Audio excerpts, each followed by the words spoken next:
ඒ ඉකුත් මැයි මාසයේ 21 වෙනිදා වෙලාව උදෑසන 10ට පමණ ඇති. කිතුල්ගල පොලිසියට ලැබුණු හදිසි දුරකථන ඇමතුමකින් හෙළි වූයේ තවත් බිහිසුණු අපරාධයක වතගොතයි.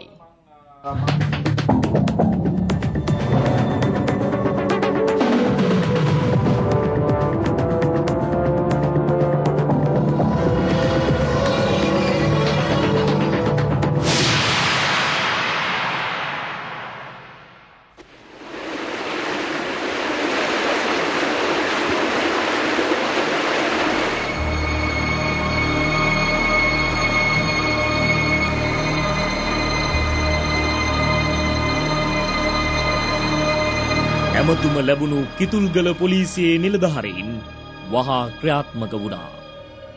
ගලා යන දිය පහරක ගල්තලාවක් මත මුණින් අතට හැරී තිබියදී මලසිරුරත් පොලිසියට හමුවන්නේ නාඳුනන ඇමතුම සැබෑවක් කරමින්.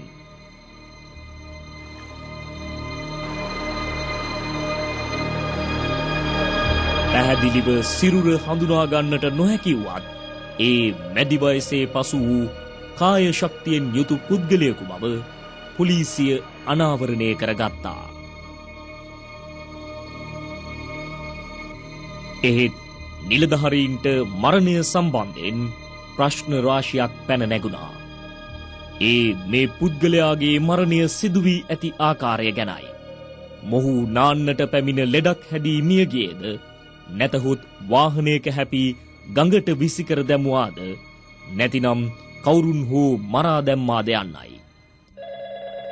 චමින්ද කුලී රත ආයතනයක කළමනාකරුවෙක්.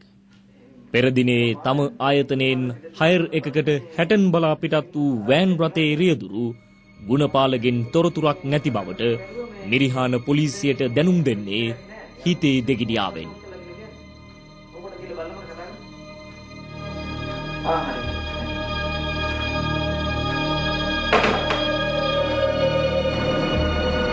දින කිහිපයක් ගත වී ගියේ රියදුරු ගැනත් වාහනය ගැනත් කිසිම තොරතුරක් නොමැතිවයි. හදිසියෙම සේවකයෙක් චමින්දට තොරතුරක් ගෙනාවා. ඒ පුවත්පතක පළ වී තිබූ ප්‍රවෘත්තියක් ගැනයි. ප්‍රවෘත්තිය කියවා කලබලයට පත්වන කුලීරත ආයතනයේ කළමනාකරු වහාම ඇමතුමක් ගන්නේ මිරිහාන පොලිසියටයි.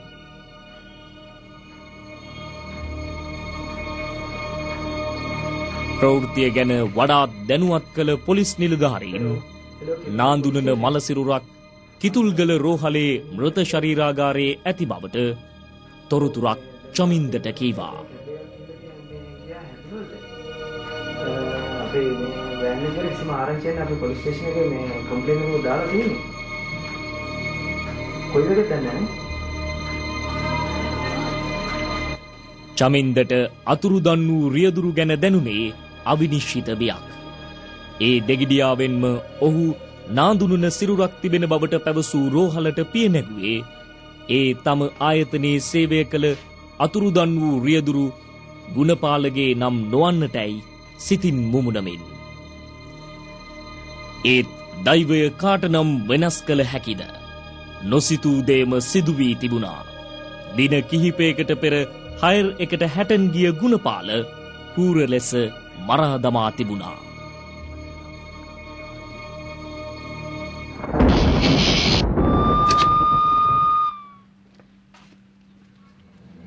ගුණපාලගේ මරණය ස්වභාවික මරණයක් නොවන බවට එතැන් සිට පරීක්ෂණ ආරම්භ කෙරුණා. ගෙලසිරකොට ගුණපාල මරා දමා තිබීම කාටත් ගෙන දුන්නේ කුතුහලයක්. ඒ කුතුහලයත් සමග පොලිස් නිලධාරීන් ගුණපාලගේ ඝාතනය සම්බන්ධයෙන් පුළුල් පරීක්ෂණ පටන් ගත්තා. ඒ කැබ්රත ආයතනයේට හයර් එකට කතා කළ පුද්ගලයෙකුගේ ජංගම දුරකථන අංකයක් ඔස්සේ එහි හිමිකරු සොයාගෙන පොලිසිය ගිය විට කාන්තාවක් හමුවද ඇය ඊට දෙවසරකට පෙර එම අංකය භාවිතය අතහැර දැමූ බව නිලධාරීන්ට පැවසුවා. දුරකථන අංකය ඔස්සේ පරීක්ෂණ හඹා ගිය පොලිසියට දින කිහිපයක් යන්නට මත්තෙන් සිද්ධිය වන විට එම අංකය පරිහරණය කළ තරුණයෙකු හසු කරගන්නට හැකි වුණා. සියල්ල හෙළිවන්නේ එතැනෙනුයි. අල්ලාගත් තරුණයාගෙන් පොලිසිය දීර්ඝ ලෙස ප්‍රශ්න කරන්නේ ගුණපාලගේ ඝාතනය ගැන තොරතුරු දැනගන්නටයි. ගුණපාලගේ වාහනේ ගමන්ගත් තවත් දෙදෙනෙක් ගැන පොලිසිය දැනගන්නේ අල්ලාගත් තරුණයාගෙන්. ඔහු දන්නා සියල්ල පොලිසියට පවසන්නේ සිදු වූ දේ ඔහුටද අදාහාගත නොහැක්කක් නිසා. ඔහු දන්නේ හැටන් වලට හයර් එකක් ආපව පමණයි. එතනින් එහාට වෙච්ච දේ ඔහු දැන සිටියේ නැහැ. පොලිස් නිලධාරීන් අල්ලාගත් තරුණයාගේ සහාය ඇතුව තවත් අයෙකු කොටු කරගන්නට සැලසුමක් දියත් කළා. ගිරිඋල්ලේ පදිංචිකරුවෙකු වූ ඔහු කුරුණෑගල ටවුමට ගෙන්වා ගැනීමට තරුණයා ලබා කතා කෙරෙව්වේ බිඳකුඳු අවිශ්වාසයක් ඇති නොවන විදිහටයි. තරුණයාද පොලිස් නිලධාරීන් කී පරිදිම ඔහුගේ මිතුරාට කතා කළා. කිසිදු අවිශ්වාසයක් ඇති නොකරගෙනම එම පුද්ගලයා කුරුණෑගලට පැමිණියේ කලකින් හමු නො වූ මිතුරා දැක ගන්නටයි. එහෙත් ඒ වන විටත් ඔහු කොටු කරගන්නට සියල්ල සූදානම්.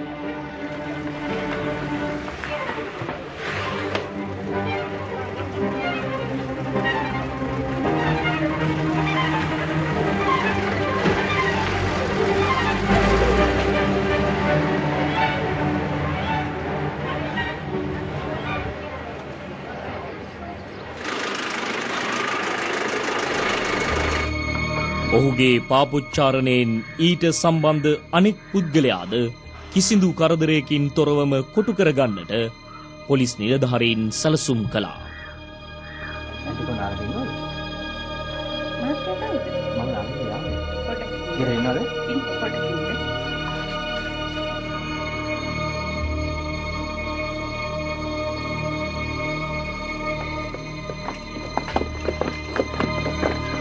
ඒ වන විටත් ඔහු සිටියේ බිරිය සමග සතුටු සාමිචයකේ දෙමින්.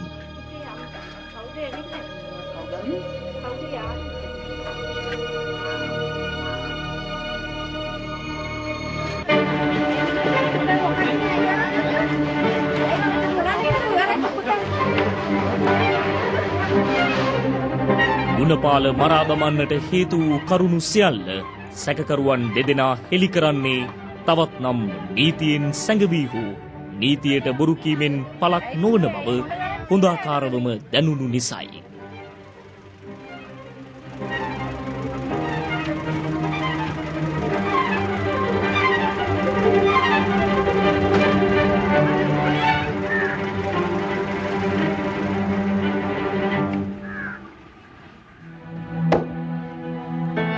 සරත්, නිමල් හා ජයලත් රැකියාව කළේ කැලණිය පැත්තේ බේකරියක.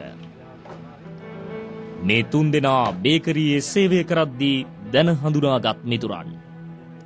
තුන් පැත්තකින් කොළඹට සේන්දු වූ මේ තුන්දෙනා නවාතැන්ගෙන සිටියේද එකටමයි. සරත් හා නිමල් විවාහ වී දරුමල්ලන් ලැබ සිටි අතර ජයලත් පසු වූයේ තනිකඩ වයසේ. ඔහුටද පෙම්වතියක් සිටියා. ඇය කොළඹ සුවිසල් නිවසක මෙහෙකාරියක ලෙස රැකියාවක් කළ තැනැත්තියක්. බේකරි රස්සාවෙන් ලැබෙන පඩිය ජීවත් වන්නට ප්‍රමාණවත් නොවන නමුත් කළ හැකි වෙනත් දෙයක් නොවුණු නිසා හිත හදාගෙන රස්සාව කරගෙන සිටිනවා හැර වෙන කිසිම දෙයක් ඔවුනට කරන්නට තිබුණේ නැහැ. නිමල්ගේත් සරත්ගේත් මනසේ නිරන්තරයෙන් යම් අදහසක් ක්‍රියාත්මක වෙමින් තිබුණා. ඒ ඉක්මනින් සල්ලි හම්බු කරන විදියක් ගැන. හොඳින් හෝ නරකින් එම අරමුණ ඉටු කරගන්න ඔවුන් මාන බලමින් හිටියේ මගක් පෑදෙන තුරුයි. මේ අතරේ ජයලත්ට හැටන් වලට යාමට උවමනාවක් තිබුණා. කැලණියේ සිට හැටන් යන ගමන ගැන හිතමින් හුන් ජයලත්ට මිතුරන් දෙදෙනා අපූරු යෝජනාවක් ගෙනාවා.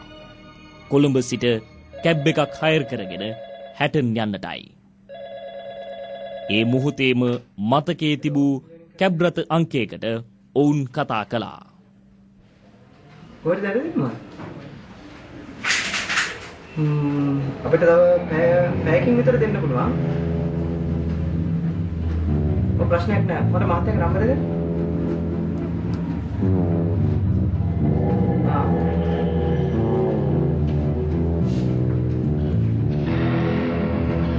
හරි.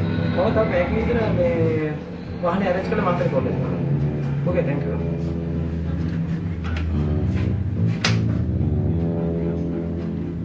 ඇමතුම ලබා ගන්නා කැබ්රත ආයතනයේ කළමනාකරු හයර් එක යන්නට ගුණපාලට කතා කොට සියලු විස්තර බාර දුන්නා.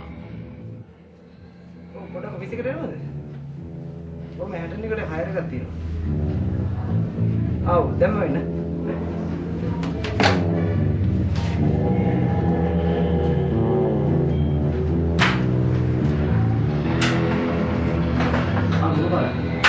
වෙන හයර් මොනවද නැහැ නේද දවසේ?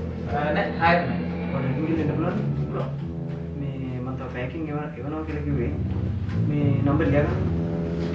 සේවා දායකයාගේ ජංගම දුරකථන අංකයද කළමනාකරු ගුණපාලට අමතක නොකරම ලබා දුන්නා.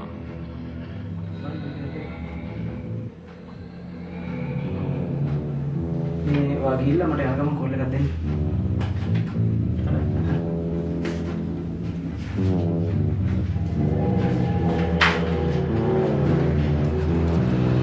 සරත් සහ නිමල් තම සැලසුම ක්‍රියාත්මක කරද්දී ජයලත් තමන්ගේ හැටන් ගමන පිළිබඳව තම පෙම්වතියට දුරකථනයෙන් පැවසුවා.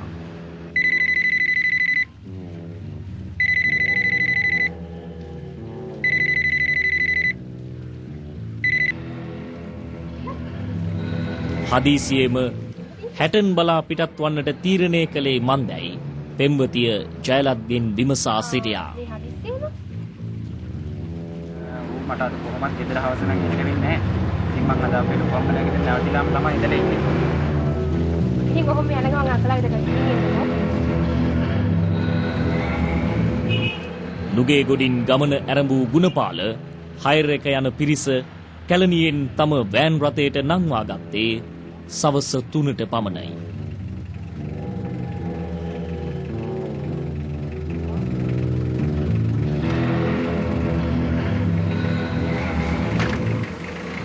ජීවිත කාලය පුරාම රියදුරු රස්සාව කළ ගුණපාලට ගමන් බිමන් යාම අරුමයක් නොවේ. රියදුරු රස්සාවට රැයක් දවාලක් නොමැති බවත් ඔහු හොඳාකාරවම දැනගෙන සිටියා. ඒත් සෑහෙන දුරක් යා යුතු නිසා මග රස්තියාදු නොවී යන්නට ගුණපාල තීරණය කළා. කොළඹින් ටික දුරක් ගිය තැන මදුවිතින් සප්පායම් වීමට මිතුරන්ගේ තිබූ අදහස රේදුරාට කීවේ රිය නතර කරවන ලෙස අනකරමිනුයි. මේ අතරතුරේ ජයලත් පෙම්වතියගෙන් නිතර නිතර ඇමතුම් ලැබුණේ ගමන් මග විමසමින්.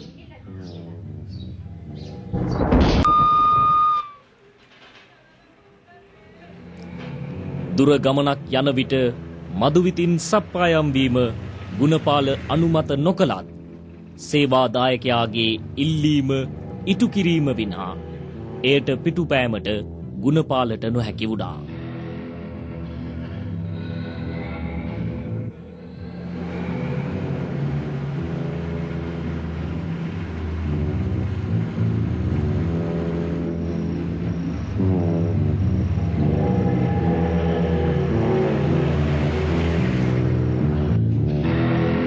ගුණපාල තිදෙනාට මදුවිත තොලගාන්නට ඉඩ සලසා වෑන් රථයෙන් බැසගොස් සියලු විස්තර ආයතනයේ කළමනාකරුට දුරකථනයෙන් කතා කොට කීවේ ගමන් මගේ විස්තර සියල්ල ආයතනයට පැවසීම එහි නීතියක් වුණු නිසායි.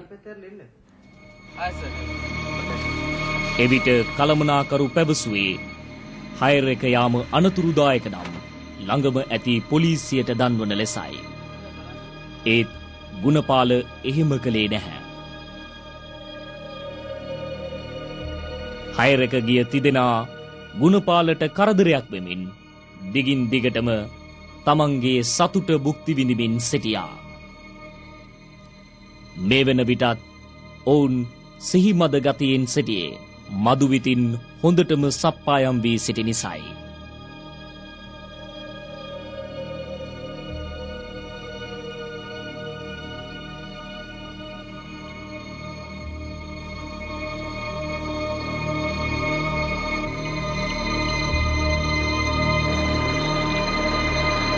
තනින් තන නතර කරමින් මහ රාත්‍රියේම ගුණපාල තමන්ගේ සේවාදායකයාව හැටන් බලා රැගෙන ගියා. ඒ යන අතරතුර ජයලත්ගේ පෙම්වතියගේ සොහොයුරියගේ නිවසින් රාත්‍රී ආහාරය ගෙන යාමට යෝජනාවක් ආවා. ඒ අනුව ඔවුන් ප්‍රධාන පාරින් අතුරු පාරකට යොමු වී වාහනේ ඉදිරියට ගමන් කළා. වාහනේ නතර කළේ පාළු පෙදෙසක. මේ වන විටත් හොඳටම රෑබෝ වී තිබුණා. සරත් නිමල් හා ජයලත් සමග රාත්‍රී ආහාරය ගන්නට ගුණපාලටද ආරාධනා ලැබුණා. සියලු දෙනාම එක්ව ජයලත්ගේ පෙම්වතියගේ සොහොයුරියගේ නිවසට ළඟා වුණා.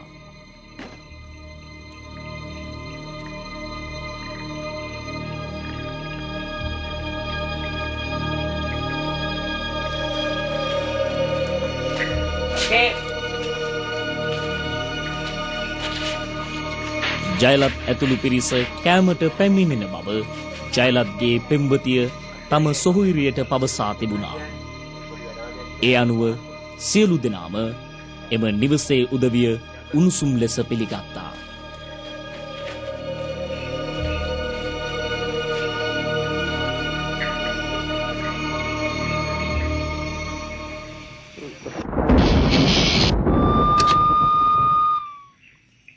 සියල්ලෝම කාබී නිමා වුණා. ජයලත් නිවසේ නතර වුණු අතර අනෙක් දෙදෙනා රියදුරු සමග යළිත් පිටත් වෙන්නට සූදානම් වුණා.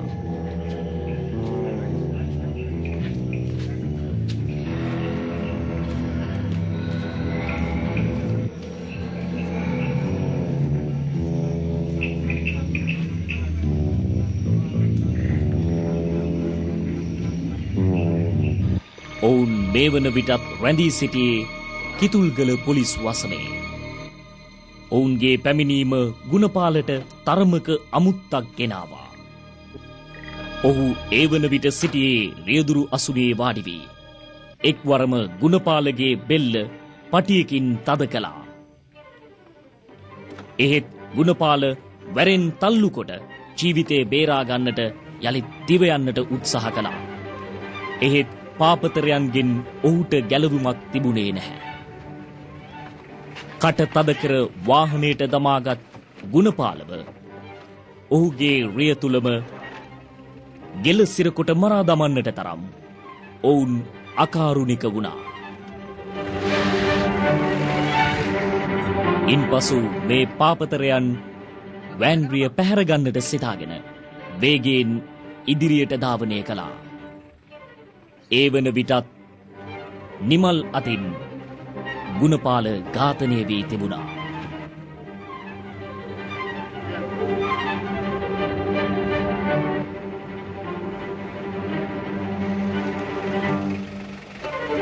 තමන් පැමිණි වැඩේ ආවරයක් කරන්න සිතාගෙන සරත් සහ නිමල් නිසල වූ ගුණපාලගේ දේහය අසල තිබුණු ගංගාවකට විසි කරන්නට රැගෙන ගියා. මහ අන්ධකාරයේ ගුණපාලගේ නිසල දේහය නිමල් සහ සරත් ගඟට විසි කළා. ගුණපාල 31 අවුරුද්දක්ම ආයතනයක සේවය කොට ඉන් විශ්‍රාම ගත්තේ විවේකී සුවයෙන් ඉන්නට හිතාගෙනයි. එහෙත් ගෙදරට වී නිකම් ඉන්නට හිතන තරම් පහසු වුණේ නැහැ. නැවතත් රැකියාවක් කරන්නට ගුණපාල කල්පනා කළේ ඒ නිසයි. තමන්ගේම වෑන් රථය කුලියට හයර් දිවීමේ ආයතනයට සම්බන්ධ කරමින් නැවතත් රැකියාවකට ගියේ පුළුවන් කාලේ කීයක් හෝ හරි හම්බ කරගන්නටයි. ඒ දියණියගේ අනාගතය ගැන හිතමින් ඒත් ඒ සියලු බලාපොරොත්තු බොඳ වී යන්නට ගත වූයේ නිමේෂයක් නොවේද. වාහනයකට කෑදර කමින් ජීවිතයක් බිලිගන්නට තරම් ඔවුන් නරුම වුණා. ගුණපාලගේ ඝාතනයත් සමග ඉන් අනෙකුත් රියදුරන්ට උගත හැකි පාඩමක්ද කියා දෙයි. තමන්ගේ රථයට ගොඩවන සේවාදායකයා ගැන බොහෝ විමසිලිමත් විය යුතුය.